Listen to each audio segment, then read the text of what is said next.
వివాహ జీవితాన్ని పాడు చేయగలిగే ఒక 12 ప్రమాదకరమైన విషయాలు ఈరోజు మనము ఆలోచన చేయబోతున్నాం. అయితే అన్ని ధ్యానించకపోవచ్చు, కొన్ని అట్లీస్ట్ మీకు వివరించే ప్రయత్నం చేస్తాను. ఇతర మతాల్లో వారిని సాధారణంగా వివాహ జీవితం యొక్క ప్రాథమిక లక్ష్యం, what is the main goal ఏంటి అని అడిగితే వాళ్ళు ఏం చెప్తారు? మ్యారేజ్ యొక్క main goal of the marriage is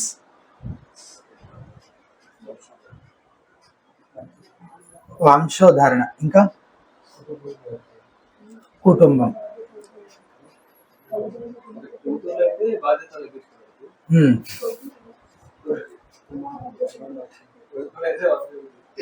అంటే దాని అంతటి ద్వారా కూడా ఏం అక్వైర్ చేయడానికి అదే కుమారులు అయితే పున్నామని తప్పించి చాలా దూరం. నేను పెళ్లి, భార్య భర్త, వాళ్ళిద్దరి గురించే. వివాహ జీవితం యొక్క ప్రధాన లక్ష్యం ఏంటని మనం అడిగితే హ్యాపీనెస్, సంతోషంగా ఉండడం కోసం అనేది ఇతర మతాలన్నింటిలో చాలా కామన్గా ఉండే విషయం. పెళ్లి గురించిన మాటలు జరిగేటప్పుడు కూడా చాలా తరచుగా మనం వినే మాట ఏంటంటే, ఎక్కడికి వెళ్ళి పిల్లగాడు సంతోషంగా ఉంటే చాలు. ఎందుకు అక్కడికే వచ్చి ఆ పాయింట్ దగ్గరికి వచ్చి చాలు అని ప్రచారం ఎందుకు ఆగుతుంది? ఎన్ని మాటలు మాట్లాడుకున్నా, ఎందుకంటే అదే మెయిన్ ఎయిమ్. కాబట్టి అవిశ్వాసులు, క్రైస్తవేతరులకు సంబంధించినంత వరకు వాళ్ళ main goal of marriage is happiness. Ultimate గా సుఖంగా సంతోషంగా ఉండాలి అనేది. కానీ క్రైస్తవుల దగ్గరికి వచ్చేసరికి వివాహం యొక్క ప్రధాన లక్ష్యం ఏమై ఉండాలి? మన వివాహ జీవితాల యొక్క లక్ష్యం ప్రధానంగా ఏమై ఉండాలి? దేవుని సంతోష పెట్టాలి అనేది మన మెయిన్ ఎయిమ్ అయి ఉండాలి. దేవుని మహిమపరచాలి, దేవుని ప్రీతిపరిచే విధంగా మన వివాహ జీవితాలు ఉండాలి అనేది ఒక క్రిస్టియన్ మ్యారేజ్ యొక్క మెయిన్ ఎయిమ్ అయి ఉండాలి. అందరూ సంతోషకరమైన, సంతృప్తికరమైన వివాహ జీవితాలు కలిగి ఉండాలని ఆశపడతారు. ఎవరు వారి వివాహ జీవితాన్ని పాడు చేసుకోవాలనుకుంటారా? మూర్ఖులు తప్ప ఎవరు అనుకోరు. కానీ మనం ఈ లోకంలో ఉంటున్నాం కనుక లోకం యొక్క ప్రభావం మనకు తెలియకుండానే మనం ఊహించేదానికంటే ఎన్నో రెట్లు ఎక్కువగా మన వివాహ జీవితం పడి మన జీవితాలను ఎన్నో ప్రమాదాల్లోకి నెట్టేస్తుంది. కొంతమంది వివాహ జీవితాన్ని పూర్తిగా నాశనం చేస్తుంది కూడా. ఇవన్నీ నాకు సంబంధించినవి కాదు అని ఎవరైనా అనుకోవడానికి వీలుందా? ఎవరికి లేదు. పెళ్లి కాకముందు ఈ అబ్బాయిని చేసుకోబోయే అమ్మాయి ఎంత అదృష్టవంతురాలో, అలాగే ఈ అబ్బాయిని చేసుకోబోయే అమ్మాయి ఎంతలా సుఖపడుతుందో అని అనుకున్న ఎంతో మంది వివాహ జీవితాల మధ్యలోనే ముగిసిపోయి మనల్ని ఎంతో ఆశ్చర్యపరిచాయి కదా. కాబట్టి no one is immune to these dangers. నేను మీతో పంచుకోబోయే ప్రమాదాలు ఇవి మాకు సంబంధించినవి కాదు అని ఎవరు చెప్పలేరు. అట్లాగని భార్యాభర్తలు పర్ఫెక్ట్ గా ఉండొచ్చని నేను చెప్తున్నానా? అలా చెప్పడం నా ఉద్దేశమా కాదు. There is no such thing called perfect marriage. నిజమే. కానీ క్రైస్తవులు ఎప్పుడైతే లోకం యొక్క పోకడలను తృణీకరించి దేవుని వాక్య జ్ఞానాన్ని తమ జీవితాలకు అన్వయించుకుంటారో అటువంటి వారి వివాహ జీవితం ఆరోగ్యంగా, సంతృప్తికరంగా ఉండే అవకాశం ఉంటుంది. ఒక సాధారణ హెచ్చరిక ఎఫెసీయులకు రాసిన పత్రిక 5వ అధ్యాయంలో పౌలు భక్తుడు చెప్తున్నాడు. దాంతో ప్రారంభిద్దాం. ఎఫెసీయులకు రాసిన పత్రిక 5వ అధ్యాయం 15 నుంచి 17 వరకు ఉన్నటువంటి వాక్య భాగం. 5th chapter 15th verse. దినములు చెడ్డవి గనుక మీరు సమయమును పోనీయక సద్వినియోగం చేసుకొనుచు అజ్ఞానుల వలె కాక జ్ఞానుల వలె నడుచుకున్నట్లు జాగ్రత్తగా చూచుకొనుడి. ఇందు నిమిత్తము మీరు అవివేకులు కాక ప్రభువు యొక్క చిత్తమేమిటో గ్రహించుకొనుడి. జాగ్రత్తగా చూచుకొనుడి అనే మాట 16వ వచనం చివరిలో చదువుతున్నాము. 15వ వచనం ప్రారంభంలో దినములు చెడ్డవి. అఫ్కోర్స్ ఈ వచనాలు వివాహ జీవితం సంబంధించినవి కాకపోయినా వివాహ జీవితానికి ఈ మాటలు ఖచ్చితంగా వర్తిస్తాయి. మనం జీవిస్తున్న రోజులు చెడ్డవి. సాతాను కుటుంబాలను పాడు చేయాలని, నాశనం చేయాలని చూస్తున్నాడు గనుక లోకం నుంచి వచ్చే ప్రమాదాలను తృణీకరించి దేవుని జ్ఞానం చేత మీ వివాహ జీవితాలను కట్టుకోవాలి. అయితే లోకం నుంచి ఎటువంటి ప్రమాదాలు ఎదుర్కోవాల్సి ఉంటుందో 12 సంగతులు నేను మీతో పంచుకోబోతున్నాను. అయితే మొత్తం ఈ రోజే కాదు, మొదటి 5 మాత్రం ఈరోజు చెప్తాను, మిగతావి వచ్చే వారం మనము ధ్యానిద్దాం. అందులో మొదటిది సంభాషణ సరిగ్గా ఉండకపోవడం, poor communication or bad communication. సంభాషణ ఉండకపోవడం లేదా సరిగ్గా ఉండకపోవడం అంటే ఉండాల్సిన విధంగా ఉండకపోవడం. భార్యాభర్తల మధ్య సంబంధాలు పాడవడానికి ఒకానొక ప్రధాన కారణం వారు సరిగ్గా మాట్లాడుకోకపోవడం లేదా మాట్లాడుకోవాల్సిన విధంగా మాట్లాడుకోకపోవడం. మన సంభాషణలకు సంబంధించి అవి ఎలా ఉండాలో మొత్తం అంతా ఇప్పుడు నేను నేర్పించగలను. పుస్తకాలు ఉన్నాయి దాని గురించి, చక్కగా భార్యాభర్తలు ఇద్దరు కలిసి చదువుకోవచ్చు. ఒక్క విషయం మాత్రం, జస్ట్ వన్ ప్రిన్సిపల్ నేను మీకు నేర్పించాలనుకుంటున్నాను. ఏంటంటే ఎఫెసీయులకు రాసిన పత్రిక 4వ అధ్యాయం 15వ వచనం, ఎఫెషియన్స్ 4:15 తీసి చూడండి ఒకసారి. ఎఫెసీయులకు రాసిన పత్రిక 4వ అధ్యాయము 15వ వచనం.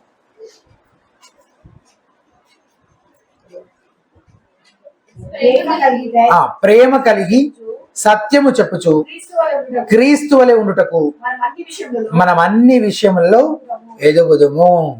ప్రేమ కలిగి సత్యము చెప్పుచు, శరీరానికి శిరస్సు ఎలాగో క్రీస్తు అలా నీకు ప్రభు అయి ఉంటే,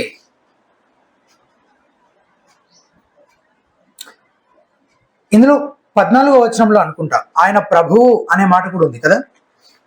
దాని యాక్చువల్గా ఇంగ్లీష్లో ఎలా ఉంది చూడండి. We are to, but speaking the truth in love, we are to grow up in all aspects into him. ఇంతవరకు ఉంది, అన్ని విషయములలో ఎదుగుదుము అని. హిమ్ అనే దాన్ని క్వాలిఫై చేస్తూ who is the head, Christ అని ఉంది. అంటే ఎవరి స్వరూపంలోనికి, ఎవరి వలె మనం ఉండాలి అని అంటే శిరస్సు అయినటువంటి క్రీస్తు పోలికలోకి మనము ఎదగాలి అనే భావం. అక్కడేమో ఫుల్ స్టాప్ పెట్టి విడదీసేసి నెక్స్ట్ దాంతో కలిపేశారు తెలుగులో. సో శరీరానికి శిరస్సు ఎలాగో క్రీస్తు అలా నీకు ప్రభు అయి ఉంటే, నువ్వు మాట్లాడే ముందు నువ్వు అడగాల్సిన ఒక ప్రశ్న, నేను మాట్లాడే మాటలు నా ప్రభువైన యేసుక్రీస్తును ప్రీతిపరిచే విధంగా ఉన్నాయా? ఎందుకు మన ప్రభు ఎవరు? యేసుక్రీస్తు ప్రభు కాబట్టి ఆయనకు తగిన విధంగానే నేను మాట్లాడుతున్నానా, సంభాషిస్తున్నానా అనేది మొదట మనం పరిశీలించుకోవాలి. ఎందుకంటే మన సంఘానికి శిరస్సు ఎవరు? క్రీస్తు కాబట్టి, ఆయన మన ప్రభువు కాబట్టి. అయితే ఈ విషయాన్ని ఆయనకు తగిన విధంగానే మాట్లాడుతున్నామా లేదా, ఆయన ప్రీతిపరిచే విధంగానే ప్రవర్తిస్తున్నామా లేదా అని పరిశీలించుకోవడానికి ఇదే వచనంలో 3 విషయాలు ఉన్నాయి, లేదా ప్రైమరీగా 2 విషయాలు ఉన్నాయి. ఒకటి, నా మాటల్లో ఏముండాలి? ఫస్ట్ లవ్, ప్రేమ కలిగి. నా మాటల్లో ముందు ప్రేమ ఉందా? రెండవది, నేను సత్యమే మాట్లాడుతున్నానా? మూడవది, నా మాటల ద్వారా మేమిద్దరము కలిసి క్రీస్తు స్వారూప్యంలోనికి ఎదగలుగుతున్నామా? Are we together growing up in all aspects into his likeness? ఆయన స్వారూప్యంలోనికి, పోలికలోనికి ఇద్దరం కలిసి ఎదగగలుగుతున్నామా మా సంభాషణల ద్వారా, మా మాటల ద్వారా? ఇప్పుడు వీటిలో ఒక్కొక్క దాని గురించి ఆలోచిద్దాం. కొంతమంది మనసులో ఏది దాచుకోకుండా యథార్థంగా ఉన్నట్టు ముఖం మీదే చెప్పేస్తుంటారు, అనేస్తుంటారు. పైపెచ్చు నేను ఇంతే, లోపల ఒకలాగా బయట ఒకలాగా ఉండడం నాకు చేత కాదు, ఏదైనా ముఖం మీదే అనేస్తాను, చెప్పేస్తానని గొప్పగా చెప్పుకుంటారు. ఇది మంచి విషయమేనా? కాదా? యథార్థంగా ఉండడం మంచి విషయం కదా? యథార్థంగా ఉండడం మంచి విషయమే. యథార్థంగా ఉండడము మంచి విషయమే, మంచిదే. కానీ వారి మాటల్లో ఉండాల్సిన 2 ప్రాముఖ్యమైన విషయాల్లో ఒకటి లోపిస్తుంది. ఏంటది? ప్రేమ. ప్రేమ లోపిస్తుంది కదా. ఇంకొంతమంది ఎంత ఎక్కువగా ప్రేమిస్తారంటే భార్యకు అస్సలు నిజం చెప్పరు, లేదా భర్తకు అసలు విషయము తెలియనివ్వరు, లేదా అబద్ధాలు చెప్తారు. అయితే ఎంతకాలం దాస్తారు? అన్నిటినీ ఎప్పటికీ దాయగలరా?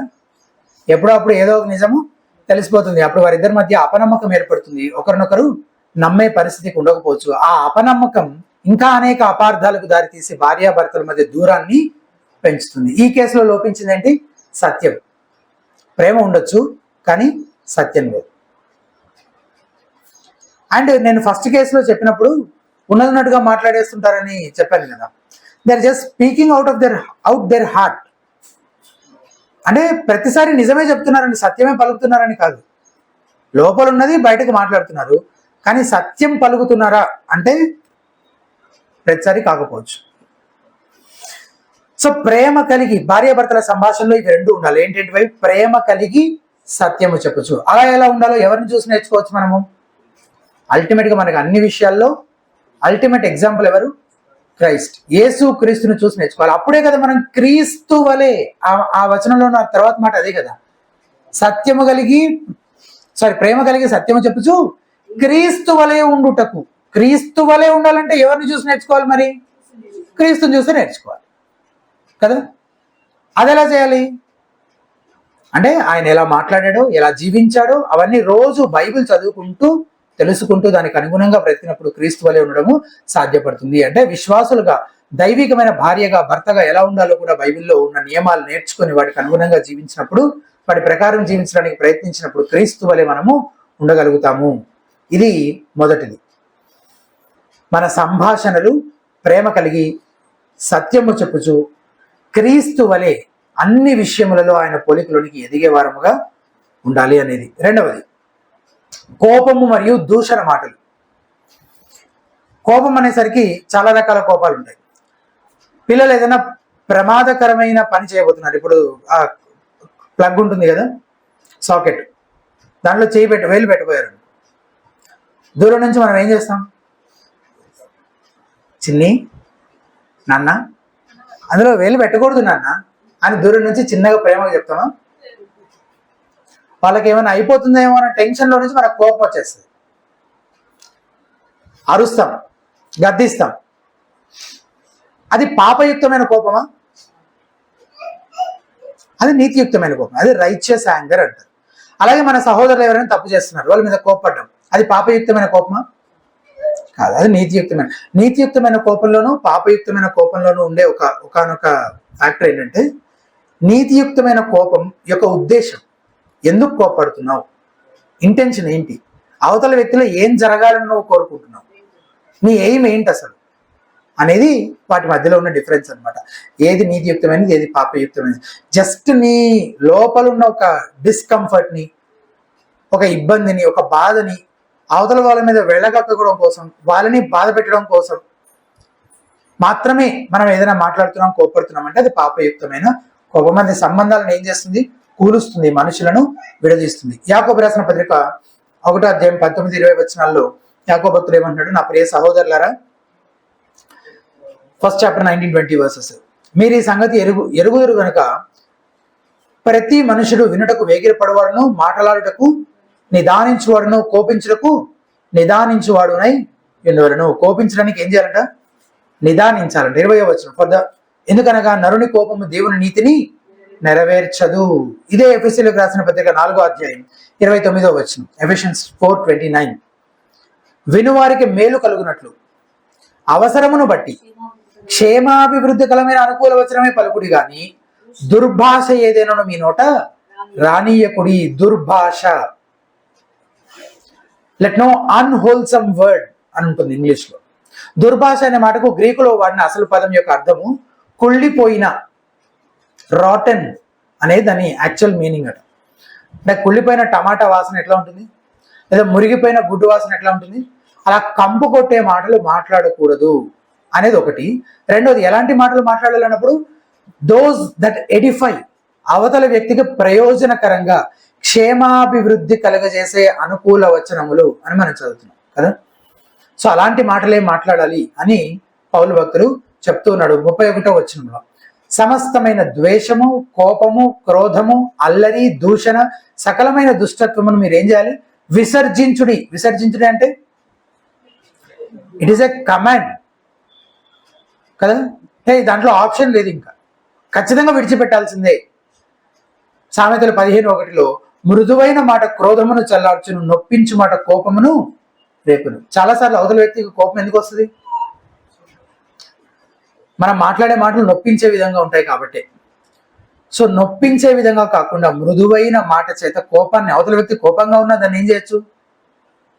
చల్లార్చచ్చు. చాలాసార్లు మన టోన్ తోటే అవతల వ్యక్తిని మనం కంట్రోల్ చేయొచ్చు. తెలుసా మీకు? నేను ఇది ఒక వ్యక్తి దగ్గర నేర్చుకున్నాను. అవతల వ్యక్తి కోపంగా మాట్లాడుతున్నాను అనుకో, నేను పదే ఇది ఫెయిల్ అవ్వడం దగ్గరుండి చూశారనమాట. అవతల వ్యక్తి కోపంగా అరుస్తున్నారు, మాట్లాడటమే అరుస్తున్నారు, కోపడుతున్నారు. అప్పుడు మనము వాళ్ళు మాట్లాడుతున్న ఇష్యూని అడ్రస్ చేయడానికి తొందరపడద్దు. అవి మాట్లాడదాం, ఖచ్చితంగా అడ్రస్ చేయాలి. కానీ మనము చాలా సాత్వికంతో మృదువుగా ముందు ఆగి, బ్రదర్, సిస్టర్, మీరు మాట్లాడట్లేదు, మీరు కోపడుతున్నారు, మీరు అరుస్తున్నారు. మనం మాట్లాడాలి అనే ఉద్దేశం మీకుంటే ఖచ్చితంగా మాట్లాడదాం మనం. కానీ మాట్లాడదాం, అరుచుకోవద్దు, ఎవరెవరిపైన కోపడద్దు అని ముందు అక్కడ టోన్ని సెట్ చేస్తే ఇట్లా చెప్పామనుకోండి, అప్పుడు సెన్సిబుల్గా ఆలోచించే ఎవరైనా ఏం చేస్తారు, వెంటనే తగ్గుతారు. సో అది మనం ఎట్లా చేయాలి, నువ్వు ఎందుకు కోపడుతున్నావు, ఎందుకు అరుస్తున్నావు నా మీద అని నేను కూడా అరుస్తూ అడిగాను అనుకో, అప్పుడు అదేమవుతుంది, ఇంకా ఎక్కువ అవుతుంది. అందుకే మృదువైన మాట క్రోధం ఏం చేస్తుంది, చల్లార్చును. మంటల మీద నీళ్లు చల్లినట్టుగా ఉండాలి మన మాటలు, అంత చల్లగా ఉండాలన్నమాట. నొప్పించు మాట ఏం చేస్తుంది, గుచ్చి పొడుస్తున్నట్టుగా కోపాన్ని ఇంకేం చేస్తుంది, రేపుతుంది. యాక్చువల్గా సత్యం యొక్క స్వభావమే గుచ్చుకుంటుంది కదా, సత్యమే ఖడ్గం వంటిది కదా. సో మనం మనం ఎంత మృదువుగా మాట్లాడినా అది గుచ్చుకుంటుంది. మనం ఇంకా గుచ్చాలనే ఉద్దేశంతో మాట్లాడితే గాయం దేనికి అవుతుందంటే మన సంబంధానికి అవుతుంది, మన రిలేషన్షిప్కి అయిపోతుంది కదా. రిలేషన్షిప్స్ హర్ట్ అవుతాయి, స్పాయిల్ అయిపోతాయి. సో మనము సత్యాన్ని స్వభావమే అది గుచ్చుకుంటుంది, గాయపరుస్తుంది. కాబట్టి దాన్ని ప్రేమతో, మృదువుగా, సాత్వికంతో మనం చెప్పి కోపాన్ని, అవతల వ్యక్తి కోపంగా ఉన్న దాన్ని చల్లార్చే వారంగాను, అవతల వ్యక్తిని నొప్పించకుండా మాట్లాడడం నేర్చుకునే వారంగాను మనం కోపడద్దు, అవతల వ్యక్తి కోపడుతున్నా దాన్ని ఏం చేయాలి, మన మాటలతోటి చల్లార్చాలి. A harsh word stirs up anger, a gentle answer turns away the wrath. నిజంగా నువ్వు దేవునికి విధేయత చూపించాలనుకుంటే తప్పకుండా నువ్వు నీ కోపాన్ని ఏం చేయాలి, అదుపు చేసుకోవాలి. కొంతమంది చెప్పే సాకు ఏంటంటే, నేను నా కోపాన్ని అస్సలు కంట్రోల్ చేసుకోలేకపోతున్నాను కదా. విపరీతమైన కోపం, మాటకు ముందు కోపం వస్తుంది, కనబడితే చాలు ఏ చిన్న విషయం వచ్చినా కోపం వచ్చేస్తుంటుంది ముందు. దానికి వాళ్ళు చెప్పే సాకు నేను కంట్రోల్ చేసుకోలేకపోతున్నాను, నా వల్ల కావట్లేదు కదా. అసలు ఒక చిన్న ఉదాహరణ చెప్తాను. ఒకసారి భార్యాభర్తలు ఇద్దరు బాగా గొడవ పడుతున్నారు అనుకున్నారు, ఇంట్లో గొడవ పడుతున్నారు. ఇద్దరు విపరీతమైన కోపంతో ఒకళ్ళ మీద ఒకళ్ళు అరుచుకుంటున్నారు, అంతలా గొడవ పడుతున్నారు అనుకుందాం. ఇంతలో ఇంటికి పోలీసు వచ్చాడు, ఏదో పని మీద ఒక పోలీసు ఆయన వచ్చాడు. అతని పైన కూడా అంతే కోపంతో చిరాగ్గా మాట్లాడతారా, అలా చిటికేసినట్టు మొత్తం కోపాన్ని అంతా అణిచేసుకొని మన టోన్, ఫేస్ ఎక్స్ప్రెషన్స్ అన్ని మార్చుకొని ఒళ్ళు దగ్గర పెట్టుకొని జాగ్రత్తగా రెస్పెక్ట్ఫుల్ గా మాట్లాడతారు కదా. అంటే ఆ కోపాన్ని కంట్రోల్ చేయగలిగామా, చేయలేకపోయామా? చేయగలిగింది కదా. సో చేయలేకపోవడం అనేది ఏదైనా ఉందా నిజంగా? చిన్నపిల్లలు కూడా, చిన్నపిల్లల విషయంలో కూడా ఇదంతా చిన్నపిల్లలు వాళ్ళకి ఏం తెలుసులే, కాదు కాదు కాదు. చిన్నపిల్లలు నేను లాస్ట్ టైం చెప్పిన ఎగ్జాంపుల్ మీకు గుర్తొస్తుంది, ఈ ఎగ్జాంపుల్ చెప్తే. పిల్లలిద్దరు క్లాస్లోనో గ్రౌండ్లోనో బాగా కొట్టుకుంటున్నారు. పిల్లలు కొట్టుకుంటే ఎట్లా కొట్టుకుంటారు, వాళ్ళ మీద ఆధారపడి ఉంటుంది వాళ్ళు ఎలాంటి పిల్లలు అనే దాన్ని బట్టి. నేను చెప్పే ఎగ్జాంపుల్లో పిల్లలు మాత్రం విపరీతంగా ఒకరినొకరు చెంపల మీద కొట్టుకోవడం, జుట్టు పీకడం, గుద్దడం, కింద పడేసి దొరకడం ఇవన్నీ చేస్తున్నారు అనుకోండి. అటుగా వెళ్తున్న ఒక మాస్టర్ సడన్ గా ఆయన దృష్టిలో ఇది పడి ఆగి రైట్ అంటే ఇంక వెంటనే ఏమైపోతారు, గబగబా లేచి చేతులు కట్టుకొని సార్ ఎందుకు,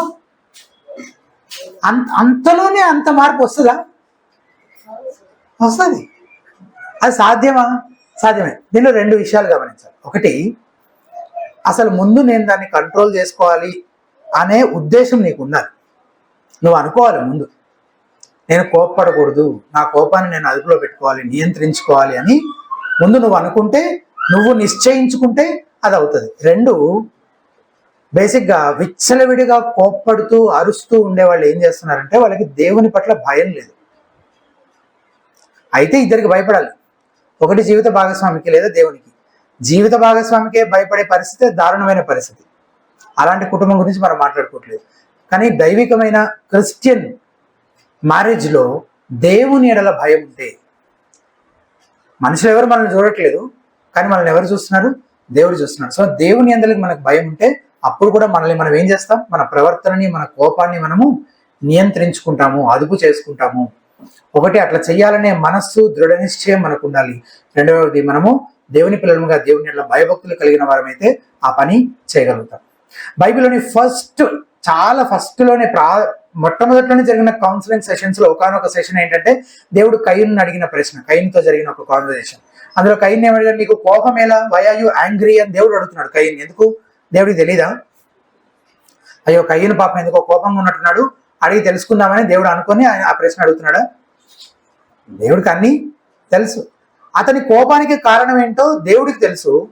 కానీ అతను తన హృదయాన్ని పరిశీలించుకోవడానికి దేవుడు ఇస్తున్న ఒక అవకాశం ఇది.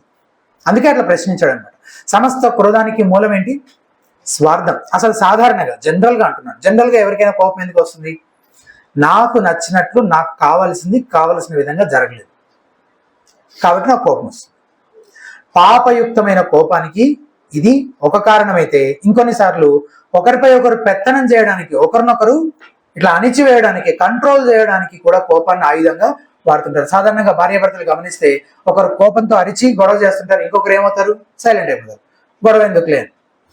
కోపడి అరచి ఇతరులపై తమ అధికారాన్ని స్థాపించాలని ప్రయత్నిస్తూ ఈ కోపాన్ని ఒక ఆయుధంగా వాడుతూ ఉంటారు అనమాట. కానీ మీ కోపము, కంపు కొట్టే మీ మాటలు మీ వివాహ జీవితాన్ని నాశనం చేస్తాయి.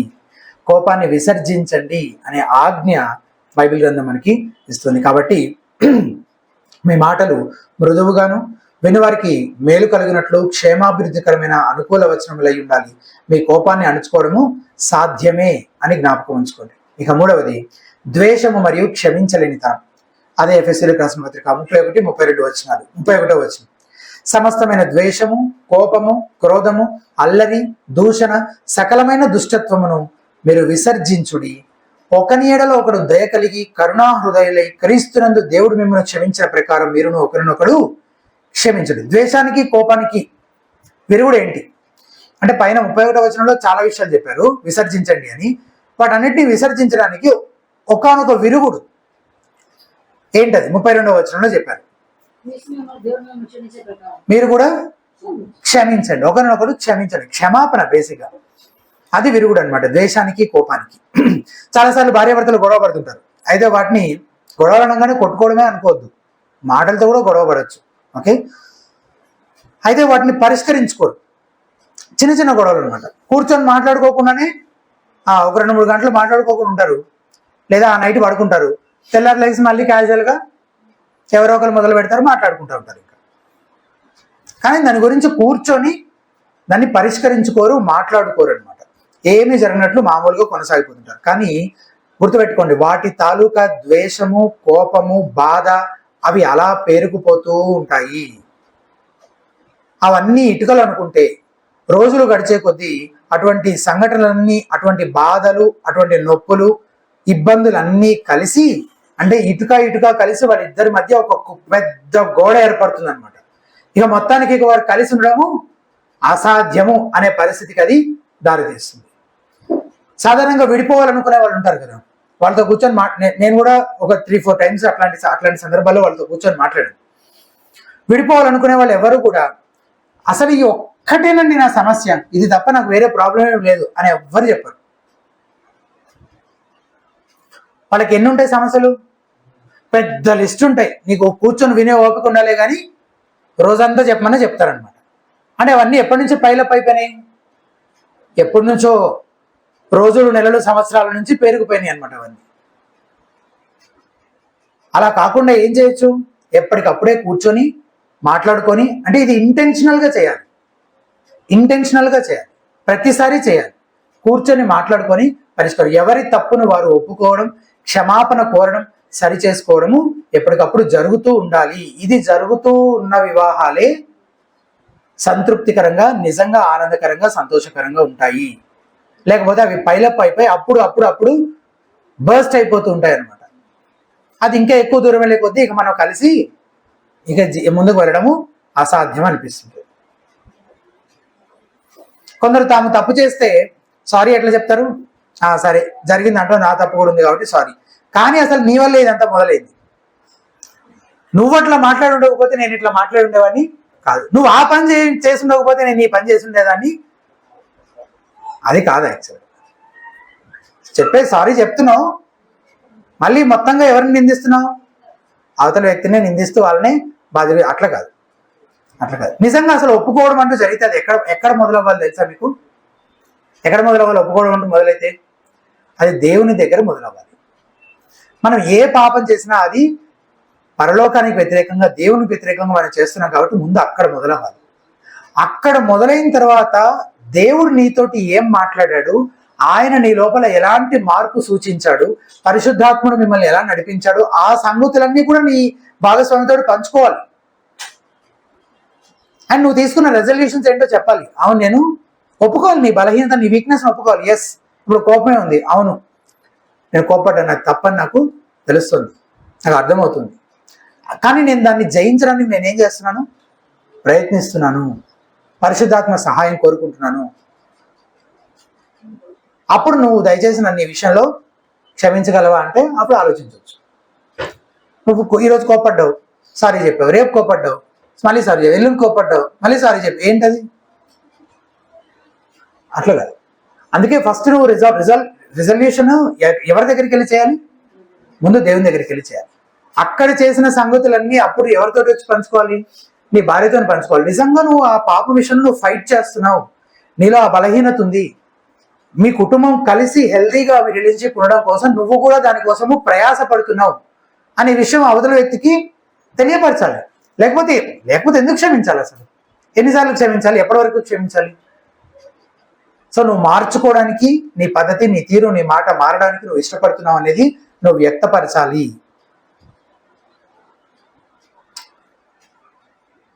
కొంతమంది అంటారు నిజమైన స్నేహం, నిజమైన భార్యాభర్తల అన్యోన్యత తారాస్థాయిలో ఉన్నప్పుడు అసలు ఈ థ్యాంక్స్లు సారీలన్నీ అవసరం లేదండి. All that is simply non sense. అంతే. ఏ సంబంధం, ఎనీ రిలేషన్షిప్ తప్పు చేసినప్పుడు ఒక్కొక్కరికి ఒక క్షమాపణ చెప్పాలి. అంటే క్షమాపణ చెప్పే విధానం, తీరు వేరేగా ఉండింది మన ముందున్న జనరేషన్లో.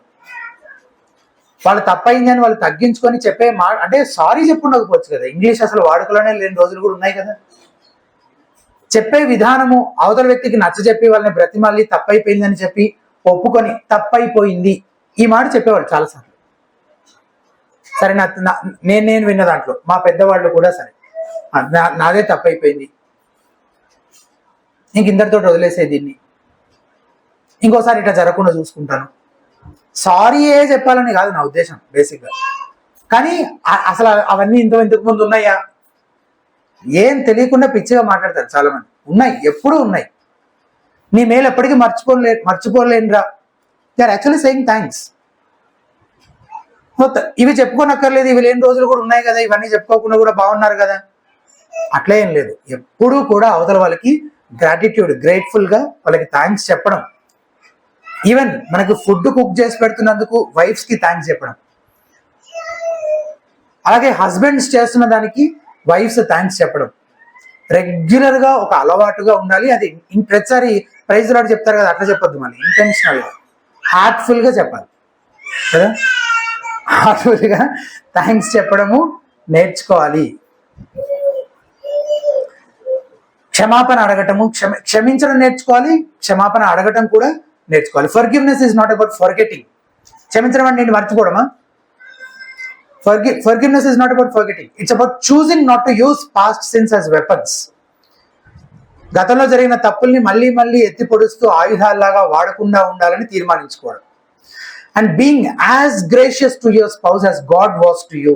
ఈ వచనంలో అదే ఉంది కదా, దేవుడు మనల్ని క్షమించిన ప్రకారం మనం కూడా ఒకరినొకరము క్షమించాం. దేవుడు ఎలా మనల్ని క్షమించాడు, మీ పాపలను ఎన్నటికీ జ్ఞాపకం చేసుకోకుండా నా వెనకకు నేను విసిరేశానని దేవుడు చెప్తున్నాడు కదా, సముద్ర అగాధాల్లో నేను పడేశానని చెప్తున్నాడు. అలా మనల్ని కూడా దాన్ని పూర్తిగా విడిచిపెట్టేస్తారు. మనం క్షమించాలి, మనం తప్పు చేసినప్పుడు అవతలని క్షమాపణ కోరేవారంగా ఉండాలి. కోపం మన లోపల ఎక్కువైపోకుండా, ద్వేషం పెరిగిపోకుండా మనకు విరుగుడుగా చెప్తుందంటే we should be for giving అనేది. 4, 5 కొంచెం క్లుప్తంగా చెప్పేస్తాను, చిన్న విషయాలే. జారత్వం, సెక్షువల్ ఇమ్మొరాలిటీ, చెడు తిరుగుళ్ళు తిరగడం, అక్రమ సంబంధాలు పెట్టుకోవడం, చెడ్డవన్నీ ఎక్కడి నుంచి వస్తాయని యేసుప్రభువు చెప్పారు, హృదయంలో నుంచే బయటకు వస్తాయని యేసుప్రభువు చెప్తున్నారు. కొంతమంది ఇతర స్త్రీలపైన, పురుషులపైన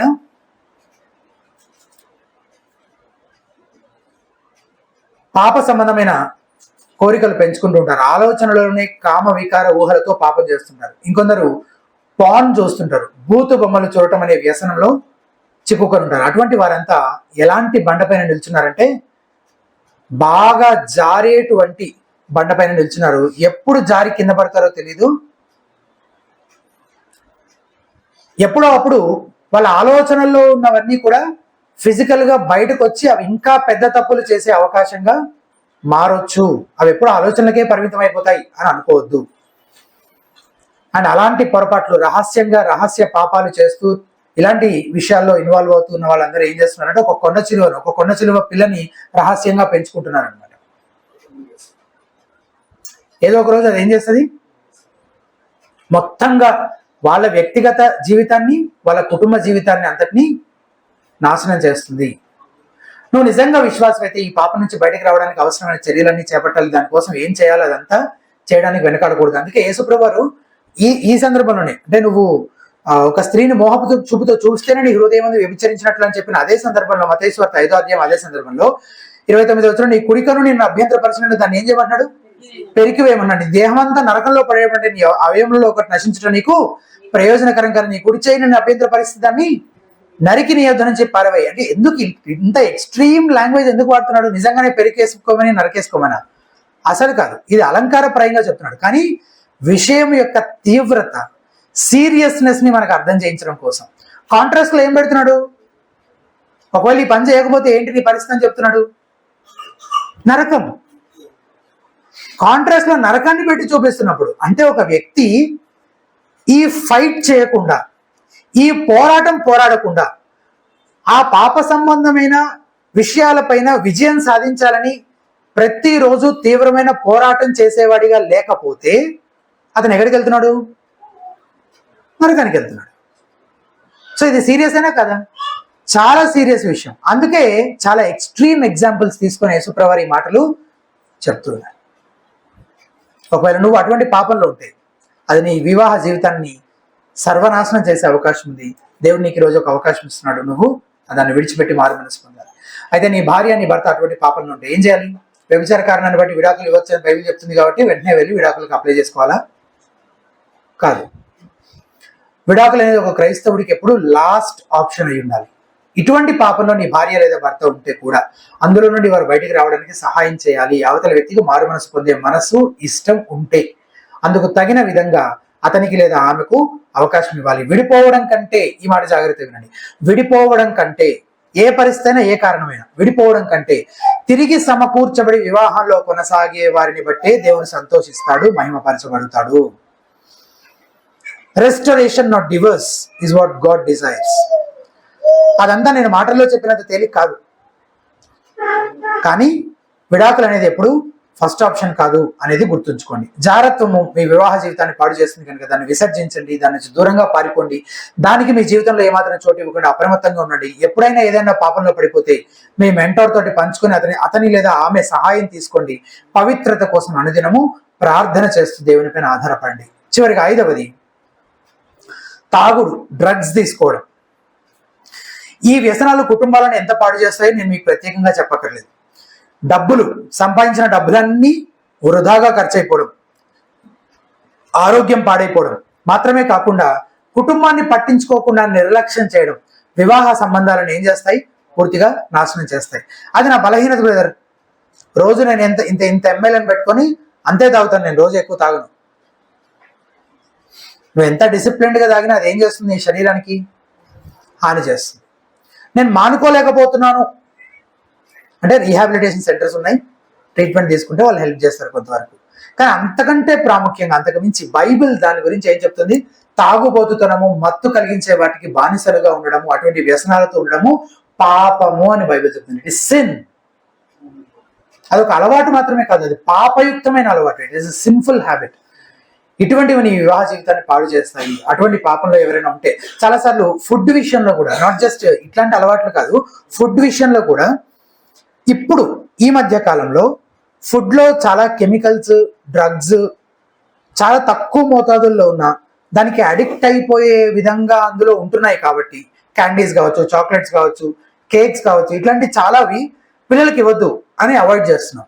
అండ్ డాక్టర్స్ కూడా అవేర్నెస్ కోసం ఏం చెప్తున్నారు, పిల్లలకి ఇస్తే వాళ్ళకి సైకలాజికల్గా వాళ్ళ కండిషన్ హైపర్ అయిపోతుంది, వాళ్ళ హెల్త్ పాడవుతుంది, వాళ్ళు డిస్టర్బ్ అవుతున్నారు అని చాలా అవేర్నెస్ క్రియేట్ చేయడానికి ప్రయత్నం చేస్తున్నారు. ఒకప్పటిలాగా లేవు మన ఆరోగ్యాలు, మన పిల్లల ఆరోగ్యాలు. కానీ ఒక లాజిక్ ఆలోచించండి, పిల్లలకి హార్మ్ఫుల్ కానీ మనం తినొచ్చా?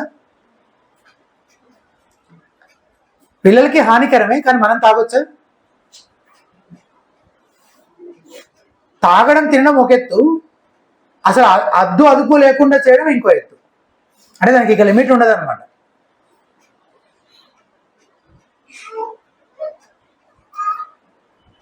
అది నీ ఆరోగ్యాన్ని, నీ కుటుంబ జీవితాన్ని పాడు చేస్తుంది. కాబట్టి మన అలవాట్లు ఏవైనా సరే, అది తాగుబోతుతనం కావచ్చు, తిండిబోతుతనం కావచ్చు, వాటన్నిటి విషయంలోనూ మనము అప్రమత్తంగా ఉండాలి. ఖచ్చితంగా దేవుడు మనకి సహాయం చేస్తాడు. అండ్ పాపం పైన విజయం సాధించడం కోసం, లోకానుసారమైన శోధనలతో పోరాడడం కోసం దేవుడు మనకు 4 సాధనాలు అనుగ్రహించాడు. 4 టూల్స్ దేవుడు మనకు అనుగ్రహించాడు. వీటన్నింటిపై మనం విజయం సాధిస్తూ మంచి క్రీస్తు కేంద్రిత కుటుంబంగా ఆత్మచేత నింపబడిన వివాహ బాంధవ్యం కలిగి ఉండడానికి. అవేంటో క్లుప్తంగా నేను మెన్షన్ చేసి ముగిస్తాను. మొదటిది పరిశుద్ధాత్మ దేవుడు. దేవుని ఆత్మ సహాయం లేకుండా నువ్వు ఒక్కడివే ఒంటరిగా పోరాటం అనేది అసాధ్యం. నీకు నువ్వుగా పాపంపై విజయం సాధించడం అనేది అసాధ్యం. కాబట్టి మనము పరిశుద్ధాత్మ యొక్క సహాయం తీసుకొని ఆయనపై ఆధారపడుతూ వీటన్నిటిని, ఈ ప్రమాదాలను తప్పించుకుంటూ వీటిపై జయం సాధించే వారిగా ఉండాలి. రెండవది దేవుని వాక్యం. దేవుని వాక్యం అనే ఖడ్గాన్ని వాడే ఆత్మ మనలో కార్యం చేస్తాడు. సో ఈ వాక్యం చేత మన హృదయాలను మనం నింపుకోవడం, మన మనస్సులను నింపుకోవడం చాలా ప్రాముఖ్యమైన విషయం. సో ప్రతిరోజు ఆ వాక్యాన్ని ధ్యానించే వారముగా, దాని నియమాలు మన హృదయం, దాని నియమాల చేత నింపుకునే వారముగా, దాని చేత నడిపించే వారముగా మనం ఉండాలి. మూడవది ప్రార్థన. ప్రార్థన ద్వారా మనము దేవుని సన్నిధికి వెళ్ళి దేవుని సహాయం కొరకు అడగడం ప్రతిరోజు చేస్తుండాలి. పవిత్రత కోసం, పరిశుద్ధత కోసం మనం ప్రతిరోజు దేవుని సహాయం కోసం వేడుకోవాలి. నాలుగవది సంఘ సహవాసం. వీటన్నిటి విషయంలో మన వివాహం ఎలా ఉంది, భార్యాభర్తలు ఎలా ఉంటున్నారు అనే విషయాలన్నింటిలో మనల్ని చాలా దగ్గరగా గమనిస్తూ, అనేక విషయాలలో మనల్ని సరిచేస్తూ, మనకి మంచి ఆలోచనలు చెప్తూ, దేవుని వాక్యానుసారంగా మనం నడిపించగలిగే ఒక సహవాసము, సంఘ పెద్దలు మనకు ఉండడము మంచిది. దేవుడు మనకు అనుగ్రహించాడు. దాన్ని మనం ఎట్టి పరిస్థితులను నిర్లక్షించేది. ఈ 4 సాధనాలను మనం వాడి మన వివాహం పైన సాతాను చేసే ఈ దాడులను మనం తప్పించుకుంటూ పరిశుద్ధంగా, దేవుడు మెచ్చే విధంగా, దేవుని సంతోషపరిచే విధంగా, దేవుని నామానికి మహిమకరంగా ఉండే క్రీస్తు కేంద్రిత కుటుంబంగా మనం అందరము కట్టబడే కృప దేవుడు మనందరికీ అనుగ్రహించిన గాక. ప్రార్థన చేసుకుందాం.